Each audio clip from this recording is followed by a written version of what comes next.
أنفسنا ومن سيئات أعمالنا من يهده الله فلا مضل له ومن يضلل فلا هادي له وأشهد أن لا إله إلا الله وأشهد أن محمدًا عبده ورسوله أما بعد فأعوذ بالله من الشيطان الرجيم بسم الله الرحمن الرحيم قاف والقرآن المجيد بل عجبوا أن جاءهم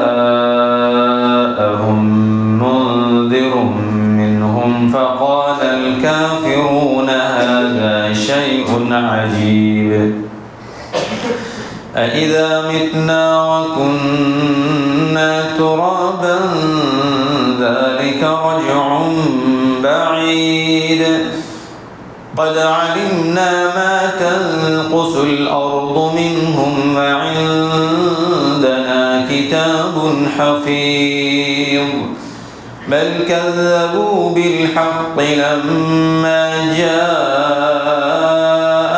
فهم في أمر مريج أفلم ينظروا إلى السماء فوقهم كيف بنيناها وزيناها وما لها من فروج والأرض مددناها وألقينا فيها رواسي وأنبتنا فيها من كل زوج بهيج تبصرة وذكرى لكل عبد منيب ونزلنا من السماء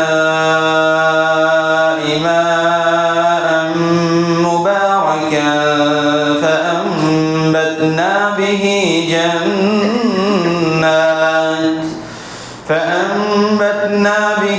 جنات وحب الحصيد والنخل باسقات لها طلع نضيد رزقا للعباد وأحيينا به بلدة ميتا كذلك الخروج كذبت قبلهم قوم نوح وأصحاب الرس وثمود وعاد وفرعون وإخوان لوط وأصحاب الأيكة وقوم تبع كل كذب الرسل فحق وعيد أفاعينا بالخلق الأول بل هم في لبس من خلق جديد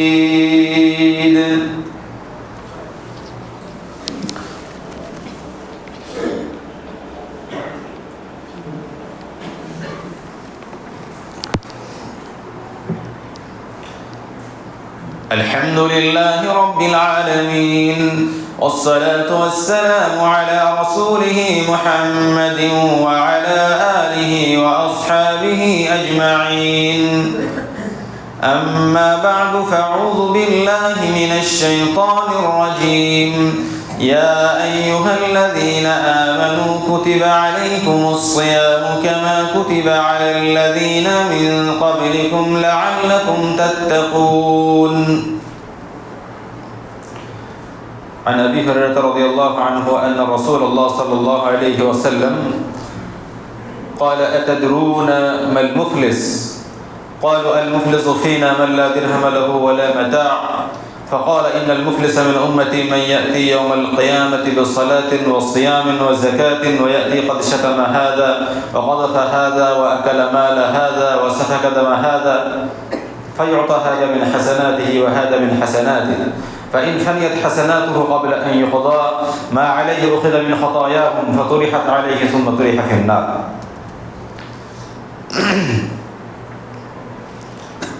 সমস্ত প্রশংসা সে মহান রব্বুল আলামিনের জন্য যিনি আমাদেরকে সুস্থভাবে এই জুম্মা মসজিদে বসে খুতবা দেওয়ার তৌফিক দান করেছেন, তার প্রশংসার জন্য আমরা বলব আলহামদুলিল্লাহ। অতঃপর প্রিয় নবী মুহাম্মদুর রাসূলুল্লাহ সাল্লাল্লাহু আলাইহি ওয়াসাল্লামের উপর অসংখ্য দরুদ ও সালাম বর্ষিত হোক। আল্লাহুম্মা সাল্লি আলাইহি আল্লাহুম্মা বারিক আলাইহি।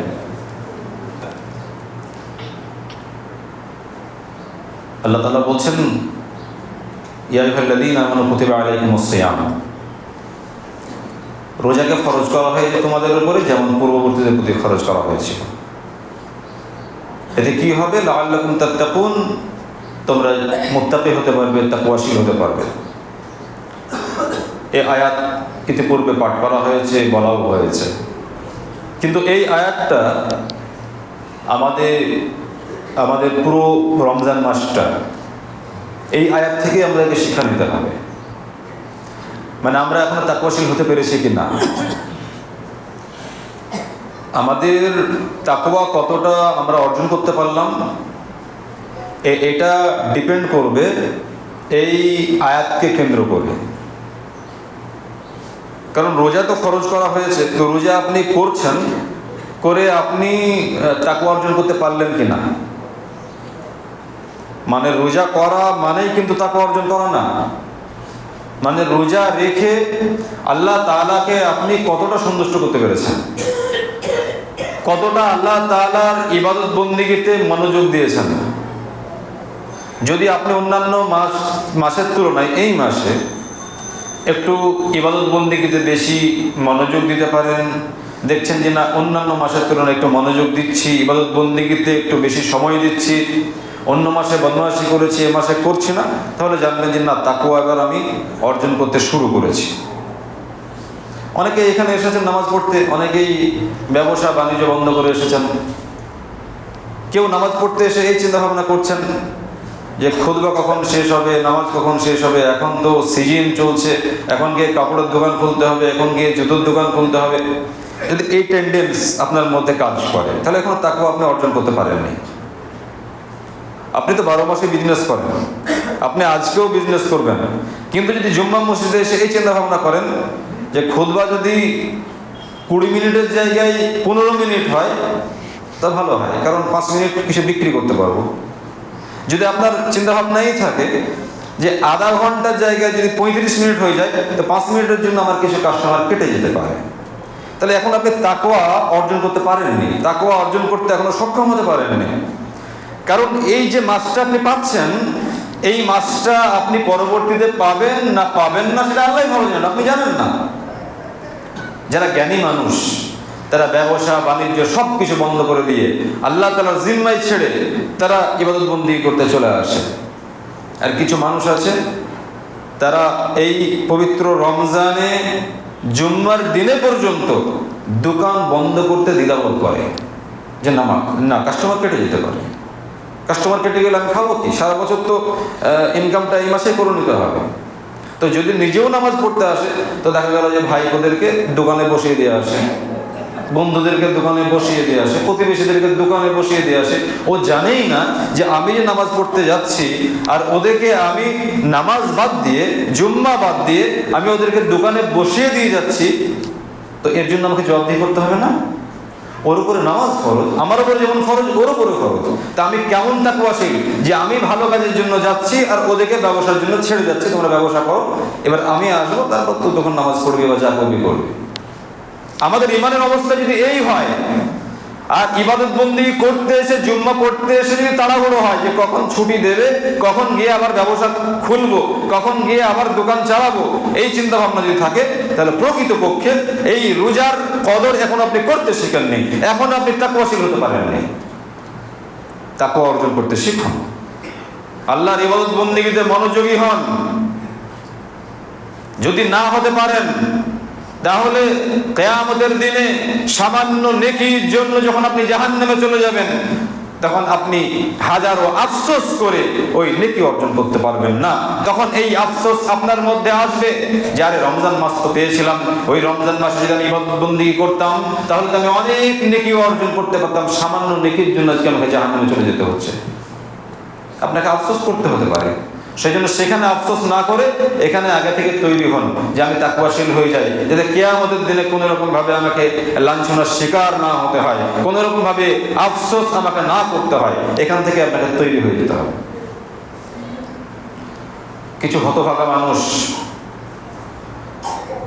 সারা বছর সুস্থ থাকে, সারা বছর ঠিকভাবে চলাফেরা করে, রমজান মাস যখন আসে তখন পঙ্গু হয়ে যায়। রমজান মাসেই পঙ্গু, আমাকে ডাক্তারে নিষেধ করেছে, রোজা করা যাবে না, শুকিয়ে থাকলে এই সমস্যা সেই সমস্যা, মানে অনেক কিছু দেখায়। মানে এটা একটা স্টাইল হয়ে গেছে যে আমার তো অনেক রকমের সমস্যা, আমার হার্ট, আমার সুগার, আমার অমুক, আমার তমুক। অবশ্য ছাড় আছে, যারা প্রকৃতপক্ষে যারা রোগী মানুষ, যারা অসুস্থ, অবশ্যই আল্লাহ তাআলা ছাড় দিয়েছেন। তারা যদি জোর করে রোজা করেন তাহলে আবার তাদের প্রতি জুলুম হবে, তারা নিজের প্রতি জুলুম করবে। কিন্তু কিছু মানুষ আছে ওরা 12-11 মাসে সুস্থ থাকে, শুধু রমজান মাসে অসুস্থ হয়ে পড়ে। কেন? ও মানুষকে বলবে যেন অসুস্থ মানুষ, একটু স্টাইল মারে রমজান মাসে। তা তুমি যখন এখানে স্টাইল মারছো, তা আল্লাহ ঠিক স্টাইল তোমার জন্য মেরে দেবে। তুমি স্টাইল মারবে, রোজা রাখবে না, তুমি 11 মাস সুস্থ থাকো, আর রমজান মাসে তুমি অসুস্থ হয়ে যাও, পঙ্গু হয়ে যাও না, তা পঙ্গু তো তোমাকে ওখানে করাই হবে। একবার মুহাম্মদ রাসূলুল্লাহ সাল্লাল্লাহু আলাইহি ওয়াসাল্লাম ঘুমিয়ে আছেন, বাইনা আনা নাইমুন আতানি রাজুলান,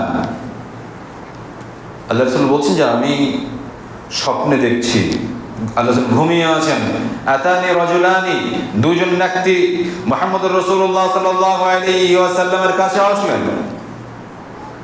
এবং আল্লাহ রাসূলের দুটো কাঁধ ধরে তারা নিয়ে চলে গেলেন আল্লাহ রাসূল সাল্লাল্লাহু আলাইহি ওয়াসাল্লামকে একটি দুর্গম পাহাড়ের দিকে। মুহাম্মদ রাসূলুল্লাহ সাল্লাল্লাহু আলাইহি ওয়াসাল্লাম দেখেন বিশাল পাহাড়। আল্লাহ রাসূল সাল্লাল্লাহু আলাইহি ওয়াসাল্লামকে ওই দুইজন ব্যক্তি বললেন, ওরা ফেরেশতা ছিলেন, আপনি উঠুন পাহাড়ে। আল্লাহ রাসূল সাল্লাল্লাহু আলাইহি ওয়াসাল্লাম বললেন, এই পাহাড়ে আমি উঠতে সক্ষম নই, কিভাবে উঠবো আমি? তখন দুজন ব্যক্তি বলল, ঠিক আছে, আপনাকে আরোহণ করার ব্যবস্থা করে দিচ্ছি, আপনাদের সহজ করে দিচ্ছি, আপনি উঠুন। মুহাম্মদ রাসূলুল্লাহ সাল্লাল্লাহু আলাইহি ওয়াসাল্লাম পাহাড়ে উঠলেন। পাহাড়ে একদম উনি ভ্যালিতে গেলেন, একদম চূড়াতে গিয়ে তিনি বিকট চিৎকার শুনতে পেয়েছেন, জাহান্নামীদের আওয়াজ, যারা চিৎকার করছে সেই চিৎকার আল্লাহ সাল্লাল্লাহু আলাইহি ওয়াসাল্লাম শুনলেন এবং বললেন যে কারা চিৎকার করছে? তারা বললেন যে ঠিক আছে, আপনাকে আরো একটু সামনের দিকে নিয়ে যাওয়া হচ্ছে, চলুন। মুহাম্মদ রাসূলুল্লাহ সাল্লাল্লাহু আলাইহি ওয়াসাল্লামকে আরো একটু সামনের দিকে নিয়ে যাওয়া হলো। মুহাম্মদ রাসূলুল্লাহ সাল্লাল্লাহু আলাইহি ওয়াসাল্লাম দেখলেন কিছু মানুষকে পায়ের গোড়ালির যে মোটা শিরা আছে সেই শিরাতে তাদেরকে টানিয়ে রাখা হয়েছে, সেই শিরাতে রসা দিয়ে বেঁধে তাদেরকে টানিয়ে রাখা হয়েছে, মানে উল্টো করে, যেমন ছাগল জবাই করার পরে ওই ট্যাঙে দড়ি করে টানিয়ে রাখে, ওই রকমভাবে টানিয়ে রাখা হয়েছে এবং উল্টো করে, আর দুই কষা ছিঁড়ে দেওয়া হয়েছে, সেখান দিয়ে রক্ত ঝরছে। মুহাম্মদ রাসূলুল্লাহ সাল্লাল্লাহু আলাইহি ওয়াসাল্লাম বললেন, এরা কারা? এই যে শাস্তি দেওয়া হচ্ছে এরকমভাবে, এরা কোন ব্যক্তি? তখন ফেরেশতাদ্বয় বললেন যে এরা হচ্ছে তারা যারা ইফতারের পূর্বে খেয়ে ফেলেছে, অর্থাৎ রোজা রাখেনি, মানে ইফতার করার জন্য প্রস্তুত ছিল না, এমনি দুপুরবেলায় খেয়ে নিয়েছে, রোজা রাখেনি। যারা রোজাকে অবজ্ঞা করেছে, রোজা না রেখে দিনে পানাহার করেছে, ওরা হচ্ছে ওই ব্যক্তি, আর ওদেরকে এই শাস্তি দেওয়া হচ্ছে। তো আপনি কেমন ব্যক্তি, আপনি সুস্থ না অসুস্থ, এটা কিন্তু আল্লাহ ভালো জানেন। ইন্নামাল আমালু বিন্নিয়াত, আপনার আমল ডিপেন্ড করে নিয়তের উপরে। আপনি কোন নিয়তে রোজা রাখছেন না সেটা আল্লাহ ভালোভাবেই জানেন। অতএব চালাকি করে আপনি ভাববেন না যে আমি কিয়ামতের দিনে পার হয়ে যাব। আপনাকে ওইরকম ভাবে আপনার যে মোটা রগ আছে ওই রগে রশি দিয়ে ভালোভাবে বেঁধে উল্টো করে টানিয়ে রাখা হবে এবং আপনি চিৎকার করতে থাকবেন। অন্য হাদিসে আসছে যে কুকুরের মতন চিৎকার করবে যারা পানাহার করেছে দিনে, অর্থাৎ রোজা যারা রাখেনি তাদেরকে এই শাস্তি দেওয়া হবে। অতএব কোনো ব্যক্তি চালাকি করে কিয়ামতের দিনে পার পাবেন না। যারা কোনো অজুহাত ছাড়াই, অসুস্থতা ছাড়াই 11 মাস সুস্থ থেকে রমজান মাসে অসুস্থ পঙ্গু হয়ে যায়, তাদেরকে বলবো জাহান্নামের ভয় যদি থাকে তাহলে আপনাকে রোজা রাখতে হবে। যদি আপনি রোজা রেখে প্রাণহানির আশঙ্কা থাকে যে আমি রোজা রাখলে আমি অজ্ঞান হয়ে যাই, আমি রোজা রাখলে মারা যেতে পারি, রোজা রাখলে আমার যে অসুস্থতা আছে এটা আরো বেড়ে যাবে, আমার হয়তো যে সময় সে সময়টা হয়তো কমে আসবে, আমি বেশি দিন হয়তো বাঁচবো না, আমি হয়তো রোজা রাখার জন্য দুর্বল হয়ে পড়বো, তাড়াতাড়ি মারা যাবো, এইরকম ধরনের কোনো আশঙ্কা যদি থাকে তাহলে আপনাকে ফিদিয়া দিতে হবে। আপনাকে এর জন্য ফিদিয়া দিতে হবে। আপনি একটা রোজার জন্য আপনি একটা মিসকিনকে ফিদিয়া দেবেন, সেটা হচ্ছে আদাসা পরিমাণ খাদ্যদ্রব্য। সে বিধান আলাদা বিধান আছে। কিন্তু কোনো ব্যক্তি বিনা কারণে এমনি ফিদিয়া দিয়ে দিবে, অসুস্থ আছে, এই রোজা আল্লাহ তাআলার দরবারে গ্রহণযোগ্য হবে না। এই জন্য কিয়ামতের দিনে এইরকম ভাবে টানিয়ে শাস্তি দেওয়া হবে। সম্মানিত উপস্থিতি, আমরা এই রমজান মাসে তাকওয়া অর্জন করার চেষ্টা করি। এখনো তাকওয়াশীল হতে পেরেছি কিনা নিজেকে চিন্তা ভাবনা করি নিজেকে নিয়ে। সাহাবায়ে কেরামরা রমজান মাস চলে গেলে কান্নাকাটি করতেন যে এই রহমতের মাস, এই বরকতের মাস আর আগামীতে পাবো কিনা, সেগুলো তারা ক্রন্দন করতেন। আর আমরা পেয়ে অবহেলা করে রোজাগুলোকে ছেড়ে দিই, রোজা করি না। বড় হতভাগা। এই রমজান মাসে কিছু হতভাগা দেখা যায় যে হয়তো 20,000 টাকা জাকাত উঠেছে। জাকাত তো আল্লাহ তাআলা ফরজ করেছেন একজন ব্যক্তির উপরে, তো তার উচিত হচ্ছে জাকাত আদায় করার পরে সে গরিবদের মধ্যে, মানে জাকাতটাকে পুরোপুরিভাবে হিসাব করবে, সেই জাকাতটা গরিবদের মধ্যে বিতরণ করবে। এখন কিছু মানুষ না জেনে, আল্লাহ তাদেরকে ক্ষমা করুক এবং তাদেরকে জ্ঞান বুদ্ধি দেয়, কিন্তু কিছু মানুষ জানার পরেও এই 20,000 টাকা দিয়ে তারা বড় করে কিছু খাদ্যদ্রব্য কিনে, এই দিয়ে শাড়ি কিনে, লুঙ্গি কিনে এবং ওপেন বিলি বন্টন করে সে জানায় যে আমি দান করছি। মানে দানের মধ্যে একটা লৌকিকতা বর্তমান সময়ে শুরু হয়ে গেছে। আমার উপরে যাকাত ফরজ, আমাকে যাকাত আদায় করতে হবে, এটা গরিবদেরকে দিতে হবে।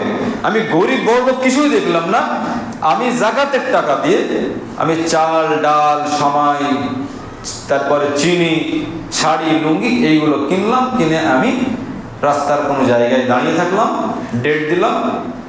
অনেকেই সোশ্যাল মিডিয়াতে এগুলো ভাইরাল করে, অনেকে সোশ্যাল মিডিয়াতে ছবি তুলে এগুলো পোস্ট করে দেয় যে আমি এগুলো দান করছি, অমুক হাজি সাহেব দান করে, এরকম ভাবে ওখানে চলে যাবো, ওখানে শাড়ি দেয়, ওখানে এটা দেয়, সেটা দেয়। মানে আমাদের বর্তমান সময়ে দান করার যে ব্যাপার, এই দান করার ব্যাপারটা এমন একটা পর্যায়ে চলে এসেছে যে একমাত্র যারা বেহায়া তারা ছাড়া কোনো দুস্থ মানুষ, কোনো গরিব মানুষ যাদের আসলেই অভাব রয়েছে, লজ্জা আছে, তারা জিন্দেগিতে ওই ব্যক্তির কাছে গিয়ে দান খয়রাত চাইতে পারবে না, কারণ তো ওদের হায়া লজ্জা আছে। আর যাদের হায়া লজ্জা নাই, বেহায়া, কান পুরো কাটা, তারা গিয়ে ওইগুলো গ্রহণ করতে পারবে। সোশ্যাল মিডিয়াতে ভাইরাল করে, কোনো সমস্যা নেই। আমরা যাকাতের যে মূল উদ্দেশ্য, সেই মূল উদ্দেশ্যকে পুরোপুরিভাবে ব্যর্থ করে দিয়েছি। আমরা তাকওয়া অর্জন করতে পেরেছি রমজান মাসে। তোমাদের উপরে যে রোজা ফরজ করা হয়েছে, তোমাদের পূর্ববর্তীদের প্রতি ফরজ করা হয়েছিল, এতে কি হবে? লাআল্লাকুম তাত্তাকুন, আশা করা যায় তোমরা তাকওয়াশীল হতে পারবে, মুত্তাকী হতে পারবে। আমরা কেমন মুত্তাকী যে একজন গরিব মানুষকে আমি কিছু দান করব, তা সেটা ওপেন দিতে হয়, সেটা প্রচার করে দিতে হয়, মানুষের সামনে দিতে হয়, সেটা আবার ভিডিও করে ছাড়তে হয়। এই তো আমাদের তাকওয়া। কিয়ামতের দিনে কিছু মানুষকে জাহান্নামে নিক্ষেপ করা হবে। কোনো দানি দান করার পরে আল্লাহ তাআলা বলবেন যে তুমি জাহান্নামে যাও, তুমি দান কিসের জন্য করেছিলে? বলবে যে আল্লাহ তাআলাকে সন্তুষ্ট করার জন্য করেছিলাম। বলবেন না, তুমি মানুষকে দেখানোর জন্য করেছিলে, তাহলে জাহান্নামে নিক্ষেপ, তুমি রিয়াকারি করেছিলে। আর মুহাম্মদ রাসূলুল্লাহ সাল্লাল্লাহু আলাইহি ওয়াসাল্লাম এই ব্যাপারে বলেছেন, ইন্না আখাফা মা আখাফু আলাইকুম আশ-শিরকুল আসগর, আমি সবথেকে বেশি ভয় করি, তোমাদের উপরে আমি সবথেকে বেশি ভয় করি যে বিষয়টা নিয়ে, সেটা হচ্ছে ছোট শিরক নিয়ে, শিরকে আসগর নিয়ে। সাহাবারা বললেন, হে আল্লাহর রাসূল সাল্লাল্লাহু আলাইহি ওয়াসাল্লাম, শিরকে আসগর কি জিনিস? আল্লাহর রাসূল সাল্লাল্লাহু আলাইহি ওয়াসাল্লাম বললেন, সেটা হচ্ছে লোক দেখানো কোনো আমল। লোক দেখানো কোনো আমল। আমি দান করছি, লোকে দেখছে, বলবে যে হ্যাঁ লোকটা দানি, মাশাআল্লাহ খুব দান করে, অমুক হাজি সাহেব প্রচুর দান করে, অমুক হাজি সাহেবের কাছে চলে যাও, এই দেবে সেই দেবে। কিন্তু আমার মনের উদ্দেশ্য কি? যে আমি দিচ্ছি এটা লোকে জানুক, আমি দিচ্ছি লোকে জানুক, প্রচার করুক যে হাজি সাহেব দান করে, অমুক ব্যবসায়িক দান করে, এটা লোকে জানুক। যদি এই উদ্দেশ্য হয়, আপনার ওই দান তো 5 পয়সা কাজে আসবে না। এই রিয়া করার জন্য আপনি ছোট শিরক করলেন, আর এই দান করে আপনাকে জাহান্নামে নিক্ষেপ হতে হবে। বর্তমান সময়ে যত দান হয়, বেশিরভাগ দান অ্যাড ভিত্তিক হয়, অ্যাডের মাধ্যমে দান হয়। একটু খালিস নিয়তে আল্লাহ তাআলার সন্তুষ্টির জন্য কোনো ব্যক্তির হাতে গোপনে একটু দান করি। বর্তমান সময় এটা নেই বললেই চলে। আমাদের সমাজে ভালোভাবে যদি খুঁজি, অনেক মানুষ এমন আছে যারা কোনোদিন কোনো মানুষের কাছে হাত পাততে পারে না। আমি অনেক মানুষকে দেখেছি যে ভাই আপনার সংসার কীভাবে চলে, তারপরেও বলে না যে আমার সংসারে কোনো অসুবিধা আছে। চোখ দিয়ে হাতে পানি ফেলে, বলে যে আলহামদুলিল্লাহ চলে যাচ্ছে, সেরকম বিশেষ সমস্যা হয় না। মানে বেচারার অসুবিধা আছে সেটা বলতেও লজ্জাবোধ করে। প্রকৃতপক্ষে এরাই তো হকদার। প্রকৃতপক্ষে তো জাকাতের যে টাকা গোপনে তো এদের হাতে দেওয়াই উচিত, এর তো কারো কাছে চাইতে পারে না। আর আপনি এদেরকে দিয়েও কাউকে বলবেন না, যদি বলেন তাহলে অপমান করা হবে। সেই জন্য আমাদের সমাজে অনেক ব্যক্তি এমন আছে যারা আসলেই দুস্থ, আসলেই নম্র, আসলেই ভদ্র, পরেশগার, কারো কাছে কিছু বলতে পারে না। আমাদের উচিত হচ্ছে ভালোভাবে ভেরিফাই করে, ভালোভাবে জানার পরে, জ্ঞান অর্জন করার পরে যে না না ওই ব্যক্তি টাকার হকদার, ওই ব্যক্তি জাকাতের হকদার, তার কাছে গিয়ে গোপনে আমি বলবো যে ভাই এইটা রাখেন, এটা আমি জানলাম, আপনি জানলেন, আল্লাহ জানলো, আর কেউ জানবে না। আপনার দান গ্রহণযোগ্য হবে, আল্লাহ তাআলার কাছে অ্যাকসেপ্টেড হবে। আপনি ওপেন কোনো মানুষকে দান করে যাদের মান সম্মান আছে, মান সম্মান নষ্ট করার চেষ্টা করবেন না। আর জাকাতের যে টাকা উঠে আসে, সেই টাকা দিয়ে শাড়ি, কাপড়, চাল, ডাল দিয়ে জাকাত আদায় হবে না। যারা জাকাত দেন তাদেরকে বলছে ভালোভাবে শোনেন, জাকাতের টাকা দিয়ে দিতে হবে। যেটা উঠবে সেটা আপনি গরিবদের মধ্যে বন্টন করবেন। সেটা থেকে আপনি শাড়ি, লুঙ্গি ক্রয় করে আপনি জাকাত দেবেন, সেই জাকাত আদায় হবে না। কারণ জাকাত হচ্ছে গরিব মানুষের যে অসুবিধা আছে সেটা দূর করার জন্য। আপনি কি করে জানেন ওর লুঙ্গির প্রয়োজন আর কাপড়ের প্রয়োজন? একজন ব্যক্তি অসহায় মানুষ, তাকে একটা লুঙ্গি আর কাপড় দেবেন, সেটা নিয়ে কি করবেন? আপনি 1.5 কেজি চাল দেবেন, 1.5 কেজি চিনি দেবেন, 1 কিলো সময় দেবেন, সেটা নিয়ে কি করবেন? যে ব্যক্তি যেমন, কোন ব্যক্তি খুব দুস্থ, তার কাছে গিয়ে আপনি 5,000, 2,000, 3,000 টাকা দেবেন, সে তার যা প্রয়োজন সেটা সে মিটিয়ে নেবেন। আপনি নিজে থেকে বড়লি করে শাড়ি, লুঙ্গি, ছায়া, ব্লাউজ এসবগুলো কিনতে যাবেন না, জাকাত আদায় হবে না। সাবধান হন।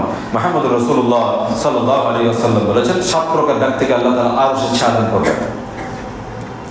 তার মধ্যে একটা কোয়ালিটির লোক হচ্ছে ওয়ারাজুলিন তাসাদ্দাকা আখফা হাত্তা লা তা'লামা শিমালু মা তুনফিকু ইয়ামিনু। ওই ব্যক্তিকে আল্লাহ তাআলা আরশের ছায়া দান করবেন যে ব্যক্তি ডান হাতে দান করলে বাম হাত টের পায় না।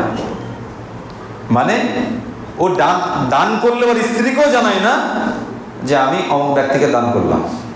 কারণ অনেক স্ত্রী এমন আছে, আপনি দান করবেন তো আপনার স্ত্রী বলবে যে না এত টাকা দিতে হবে না, এত টাকা দেওয়ার কি প্রয়োজন আছে, কেন তুমি দেবে, তুমি তো দিয়েছিলে গত বছর, আবার কেন এই বছর দিতে হবে, ও তো ঠিকই আছে। তো অনেক ক্ষেত্রে কি হয়, আপনি স্ত্রীকে যখন জানাবেন তখন বাধা হয়ে দাঁড়ায় যে না দিতে পারবে না।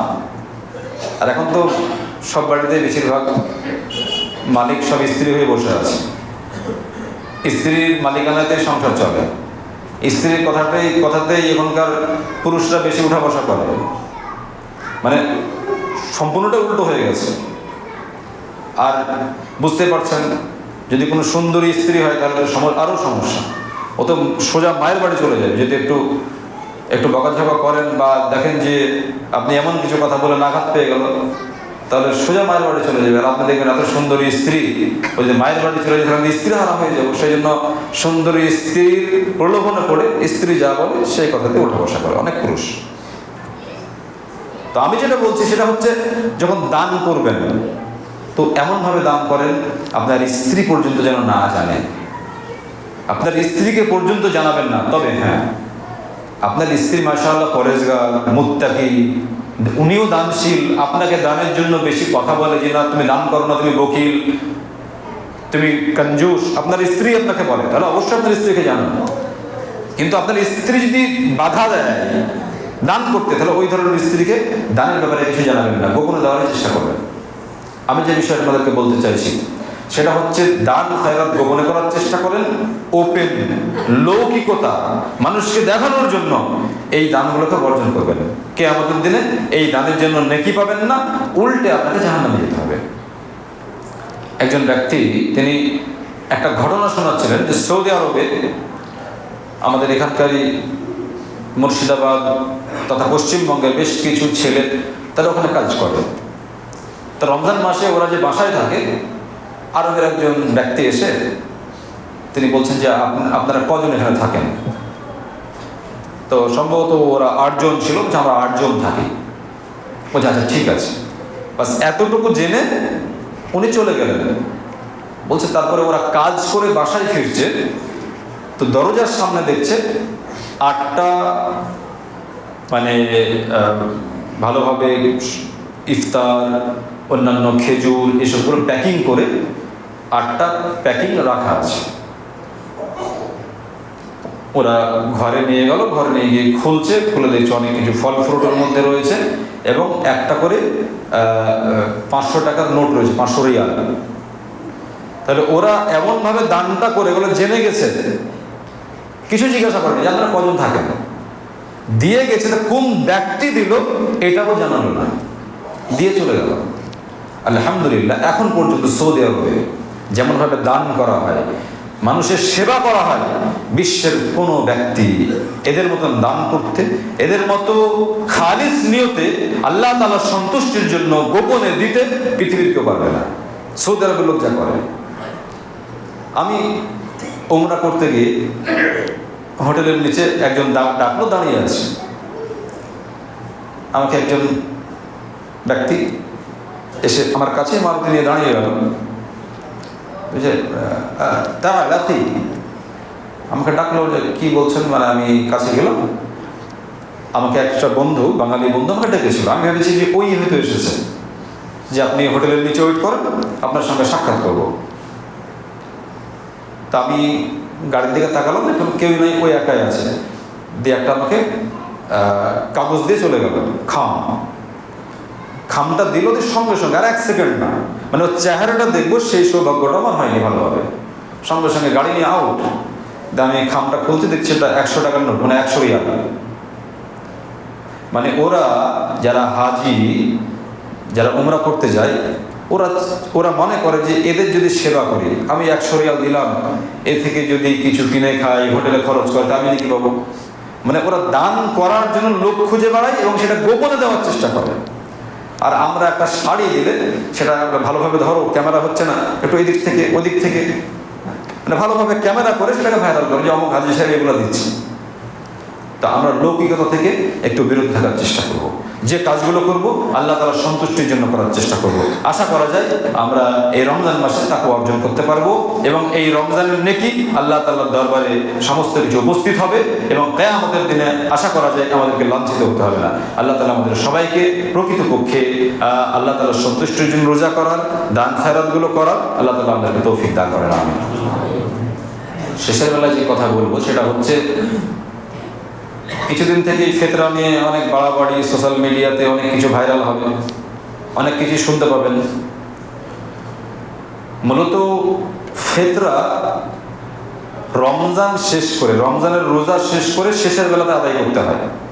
অনেকেই 10 দিন থেকে তুলতে লাগে, কেউ 15 দিন থেকে তুলতে লাগে। এটা কিন্তু সুন্নতি পদ্ধতি নয়। সুন্নতি পদ্ধতি হচ্ছে রমজান যে রোজা, এই রোজাকে শেষ করে তারপরে ফিতরা আদায় করতে হবে। মুহাম্মদ রাসূলুল্লাহ সাল্লাল্লাহু আলাইহি ওয়াসাল্লাম বলেছেন, ফারদা রাসূলুল্লাহ সাল্লাল্লাহু আলাইহি ওয়াসাল্লাম যাকাতুল ফিতরি তুহরাতাল লিস-সাইম মিনাল লাগদি ওয়ার রাফাসি ওয়া তু'মাতাল লিল মাসাকিন। রাসূল সাল্লাল্লাহু আলাইহি ওয়াসাল্লাম যাকাতুল ফিতরকে ফরজ করেছেন। কিসের জন্য? একজন রোজাদারকে পবিত্র করার জন্য। কি থেকে? মিনাল লাগবি ওয়ার রাফাসি, অনর্থক কথা, অশালীন আচরণ এর কাফারা স্বরূপ। অর্থাৎ আমরা রোজা রাখছি, রোজা রাখা অবস্থায় আমি হয়তো কাউকে গালি দিয়ে দিলাম, রোজা রাখা অবস্থায় কাউকে কথা বললাম, কিছু কথা সে ব্যক্তি হয়তো আঘাত পেয়ে গেল, আমি এমন কিছু রোজা রাখা অবস্থায় করলাম, তো এই যে আমি অন্যায় করলাম রোজা রাখা অবস্থায়, তো এর কাফারা কোনটা? ফিতরা। তো আমি যখন 10 দিনে ফিতরা দিয়ে দেব, তাহলে বাকি যে 20টা রোজা আছে ওটার আমি ফিতরা কখন দেব, ওর কাফারা কখন দেব? ভালোভাবে বিষয়গুলো বুঝবেন যে আমি রোজা রাখছি, এই রোজার কাফারা হচ্ছে আমি যে ফিতরাটা দিচ্ছি এইটা। আমি রোজাতে অনেক খারাপ কথা বলেছি, আমি রোজাতে মিথ্যা কথা বলেছি, তো এর কাফারা এই গুনাহগুলো মেটাবে ফিতরা।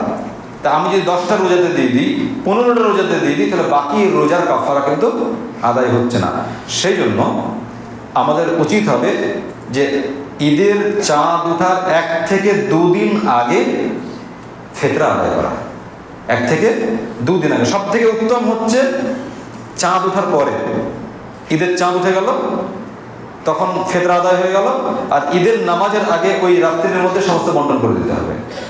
কিন্তু উমর রাদিয়াল্লাহু আনহু তিনি বন্টন করার খাতিরে, যে না বন্টন করতে হবে, তো 1 দিন 2 দিন আগে নেওয়া যেতে পারে, 1 থেকে 2 দিন আগে। কিন্তু 20 দিন আগে, 15 দিন আগে এইরকমভাবে যাকাতুল ফিতর আদায় করা সঠিক পদ্ধতি নয়। কারণ এই যে ফিতরা আমরা আদায় করি, এটা হচ্ছে তার কাফারা।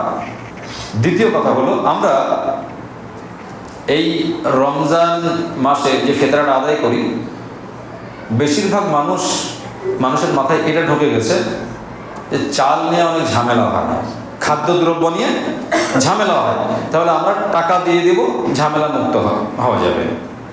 আমার কাছে রিপোর্ট আছে, অনেক সমাজে গত বছরের ফিতরা আদায় হয়েছে টাকা দিয়ে, সেই টাকা এখন পর্যন্ত অনেক সর্দারের কাছে জমা থেকে গেছে, এবং অনেক সর্দার এই টাকা নাড়ানাড়ি করে বেশ মজাও পায়, অনেকের ঘাটতি পূরণ হয়। সেই জন্য অনেক সর্দাররা চায় যে না, ওই চাল গম এসব নেওয়া যাবে না, আমরা টাকাই নেব, কারণ ওদের একটু লাভ আছে, টাকাগুলো একটু হাতে থাকবে, একটু আস্তে আস্তে আদায় করব, টাকাগুলো নিয়ে একটু আমার সাময়িক যে ঋণ ফিন আছে এগুলো শোধ করা যাবে, ঠিক আছে, পরবর্তীতে না হয় আমি ভরে দেব। অনেক রকমভাবে সর্দাররা, অনেক জায়গার সর্দাররা ফিতরার টাকা মেরে পর্যন্ত খায়, কিন্তু চাল সহজে মেরে খেতে পারবে না। যাই হোক, আমি যেটা বলছি সেটা হচ্ছে মুহাম্মদ রাসূলুল্লাহ সাল্লাল্লাহু আলাইহি ওয়াসাল্লাম কোনো দিন টাকা দিয়ে ফিতরা আদায় করেননি, সাহাবায়ে কেরামরা টাকা দিয়ে ফিতরা আদায় করেননি। সুন্নাত হচ্ছে মুহাম্মদ রাসূলুল্লাহ সাল্লাল্লাহু আলাইহি ওয়াসাল্লাম খাদ্য দিয়ে ফিতরা দিয়েছেন, আমাদেরকে খাদ্য দিয়ে ফিতরা দিতে হবে। এখন আমরা বলবো যে আমরা তো খাদ্য টাকা দিয়েই কিনে খাই, তো ওই বুদ্ধিটা আমারও, ওটা শুধু আপনাদের নয়, আমারও মাথায় ওই চিন্তা আছে যে টাকা দিয়ে যদি ফিতরা আদায় করা হয় তো সমস্যা কোথায়? কোনো সমস্যা নেই টাকা দিয়ে ফিতরা আদায় করলে, কিন্তু সমস্যা এক জায়গায়, যে ওটা রাসূলের আমল নয়। সমস্যা এখানে যে ওটা রাসূলের আমল নয়, সাহাবাদের আমল নয়, ওটা রাসূল সাল্লাল্লাহু আলাইহি ওয়াসাল্লামের আদর্শ নয়, সেই জন্যই সমস্যা। আলী রাদিয়াল্লাহু আনহু তিনি বলছেন যে আমি মুহাম্মদ রাসূলুল্লাহ সাল্লাল্লাহু আলাইহি ওয়াসাল্লামকে দেখেছি, তিনি মোজার উপরে মাসা করতেন। আমরা মোজা করি, তো মোজার উপরে আল্লাহ রাসূলকে মাসা করতে দেখেছি, আমরাও মাসা করি উপরে। তা উনি বলছেন যে শরীয়তে যদি ব্যক্তিগত কোনো রায় বা কিয়াসের কোনো জায়গা থাকতো, যে ব্যক্তিগতভাবে কোনো ভালো জিনিসকে কেউ গ্রহণ করতে পারে, ভালো মতামত দিতে পারে, এরকম যদি কোনো জায়গা থাকতো, তাহলে আমি এটা ভালো মনে করতাম যে মোজার তল দিকে মাসা করবে। কারণ একজন ব্যক্তি যখন মোজা করে হাঁটাহাঁটি করে তখন নোংরা তো তলেই লাগে, উপর তো লাগে না। তো আমি এটা উত্তম মনে করতাম যে তল দিকে মাসাটা করতে হবে, এটা উত্তম মনে করতাম। কিন্তু এটা কেন আমি করব না, কেন এটা আমার জন্য জায়েজ নয়? যে আমি মুহাম্মদুর রাসূলুল্লাহ সাল্লাল্লাহু আলাইহি ওয়াসাল্লামকে দেখেছি তিনি মোজার উপরে মাসা করতেন। কোথায়? উপরে। কিন্তু মাসা তো নিচে করা উচিত ছিল। কিন্তু এটা তো আমরা ব্যক্তিগতভাবে যদি বলি যে না, নিচে মাসা করাটাই ভালো হবে, নিচে ময়লা লেগে যায়, উপরে তো কিছুই লাগে না, তাহলে মুহাম্মদুর রাসূলুল্লাহ সাল্লাল্লাহু আলাইহি ওয়াসাল্লামের সুন্নাতকে আপনি জবাই করে বেদাত করবেন। সেই জন্য ব্যক্তিগত যত মত, যত পথ, সমস্ত কিছুকে জবাই করতে হবে মুহাম্মদুর রাসূলুল্লাহ সাল্লাল্লাহু আলাইহি ওয়াসাল্লামের সুন্নাতের কাছে। কোনো ব্যক্তি যদি খাদ্যদ্রব্য ছাড়া টাকা দিয়ে ফিতরা আদায় করে, তার ফিতরা আদায় হবে না হবে না আল্লাহ ভালো জানেন, তবে সম্ভাবনা খুবই কম, সম্ভাবনা খুবই কম। কারণ এটা রাসূলের পদ্ধতি ছিল না, এটা রাসূলের পদ্ধতি ছিল না। সেই যুগে টাকা পয়সা সব কিছুই ছিল। এক শ্রেণীর আলেম তার ফেসবুকে লেখালেখি করছে যে না, ফিতরাতে টাকা দেওয়া জায়েজ। ওরা সুন্নাত ছেড়ে দিয়ে জায়েজ নিয়ে টানাটানি। কেন? ওরা তো রমজান পরে ওই চেক নিয়ে ঘুরে বেড়াবে, ওরা যে জায়েজ ফতোয়া না দেয় টাকা পাবে কোথায়? ওকে যখন বলা হবে যে ভাই আপনি 10 কিলো চাল নিয়ে যান, তো মাথায় করে তো বইতে পারবে না। সেই জন্য কিছু পেট পূজারী আলেম আছে, তারা জায়েজ বলে ফতোয়া এই জন্য দেয় যে রমজান পরে চেক নিয়ে যখন ঘুরবে তখন ওই সদ্দাদের কাছ থেকে বলবে যে ভাই অমুক মাদ্রাসা থেকে এসেছে 1000 দেন, 500 টাকা দেন। কারণ টাকাটা নেওয়ার জন্য সুন্নাতকে জবাই করে দিয়ে জায়েজ সাব্যস্ত করার চেষ্টা করছে। আমরা এ ব্যাপারে সচেষ্ট হব, এ ব্যাপারে আমরা সচেষ্ট হব। মুহাম্মদুর রাসূলুল্লাহ সাল্লাল্লাহু আলাইহি ওয়াসাল্লামকে ফলো করব, যে পদ্ধতিতে মুহাম্মদুর রাসূলুল্লাহ সাল্লাল্লাহু আলাইহি ওয়াসাল্লাম কাজ করে গেছেন সেই পদ্ধতিতেই করব।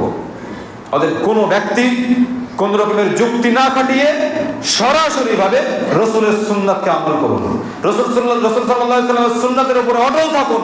আশা করা যায় আপনি তাকওয়া অর্জন করতে পারবেন, আশা করা যায় আপনার ইবাদত বন্দেগী আল্লাহ তাআলার দরবারে অ্যাকসেপ্টেড হবে, গ্রহণযোগ্য হবে। আল্লাহ তাআলা আমাদের সবাইকে আজকের এই বক্তব্য থেকে সঠিক বিষয়গুলো আমল করার তৌফিক দান করেন, আমিন। আল্লাহ তাআলা আমাদের সবাইকে সঠিকভাবে সঠিক নিয়মে ঠিক ঈদের 2 দিন 1 দিন আগে ফিতরা আদায় করার তৌফিক দান করেন এবং খাদ্যদ্রব্য দ্বারা ফিতরা আদায় করার তৌফিক দান করেন, আমিন। আকুলু কওলি হাযা আস্তাগফিরুল্লাহ ওয়া লাকুম ওয়া লিসাইরিল মুসলিমিন। ওয়াসসালামু আলাইকুম ওয়া রাহমাতুল্লাহি ওয়া বারাকাতুহু।